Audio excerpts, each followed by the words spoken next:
Whether it's bumper ads or TrueView ads, you only have a handful of seconds to grab people's attention.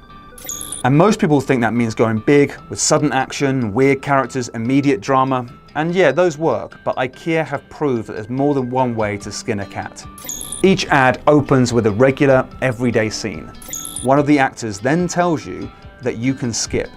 Then they just carry on with their boring activity. Maybe it's a guy doing the washing up or people in the bar having an arm wrestle contest. It's almost reverse psychology, telling you to stop watching because it's boring. And they double down on the joke by making the ads incredibly long. One is almost 9 minutes. Did it work? 39% of targeted users watched the entire thing. They're not the first either. In 2016, US Cellular had a 7-hour pre-roll. It let you watch grass grow. In 2014, Virgin created a boring 6-hour flight by recording dummies sat on a plane in real time.